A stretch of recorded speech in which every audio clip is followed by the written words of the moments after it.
Halo, selamat pagi anak kelas 4 SD Bruder Nusa Indah. Semoga selalu sehat dan tetap semangat untuk belajarnya.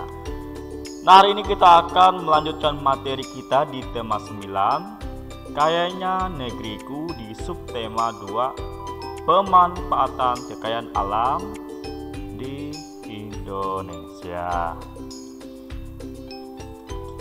Nah, sebelumnya kalian sudah belajar tentang sumber daya alam ya. Nah, sekarang kita akan belajar tentang pemanfaatan kekayaan alam di Indonesia. Nah, seperti minyak bumi, gas alam, arus sungai, dan sinar matahari merupakan sumber energi yang dimanfaatkan oleh masyarakat untuk melakukan berbagai aktivitas nih. Nah, aktivitas tersebut membutuhkan energi. Nah, energi dapat berubah bentuk. Perubahan bentuk energi inilah yang dimanfaatkan oleh manusia. Nah, misalnya di sini adalah contoh perubahan energi dan pemanfaatannya yang ada di sekitar kita. Misalnya di sini ada setrika. Tentu kalian sudah tahu ya, setrika itu fungsinya untuk apa.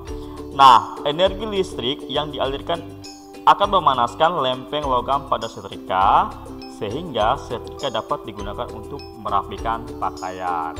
Kemudian misalnya lagi di sini ada remote TV ya.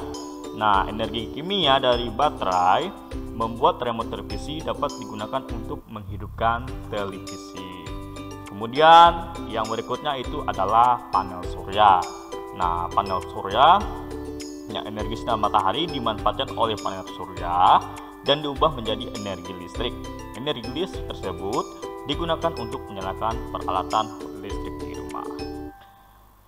Oke, kemudian kita lanjut ke persebaran sumber daya alam di Indonesia. Tentu kalian masih ingat ya apa yang dimaksud dengan sumber daya alam, kemudian yang dapat diperbarui dan tidak dapat diperbarui. Misalnya yang dapat diperbarui adalah sumber daya alam yang jumlahnya tidak terbatas dan dapat dimanfaatkan secara terus-menerus, misalnya seperti air, angin, tumbuhan, hewan, dan sinar matahari. Kemudian misalnya sumber daya alam yang tidak dapat diperbarui adalah jumlahnya yang terbatas dan apabila telah habis dipakai membutuhkan waktu lama untuk menyediakan kembali, misalnya nih berupa logam antara lain emas, besi, tembaga, aluminium, dan perak ya. Nah, coba kalian perhatikan di sini ada salah satu persebaran hasil bumi pertanian di Indonesia ya. Nah, coba kalian perhatikan yang di bawah ini merupakan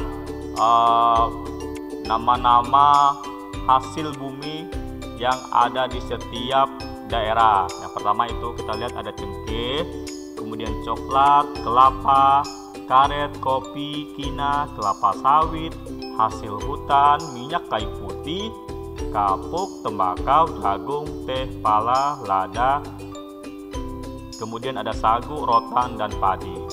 Pulau ya, di sini ada pulau. Kita perhatikan di sini ada Pulau Kalimantan, Sumatera, Jawa, Bali, Sulawesi, Maluku, Nusa Tenggara, dan Papua atau Irian Jaya. Nah, kita perhatikan di sini Kalimantan ya. Tentunya Kalimantan pulau kita ya. Misalnya di sini kita lihat, perhatikan apa yang ada di Pulau Kalimantan. Oh, ternyata apa? Ternyata yang banyak di Kalimantan itu adalah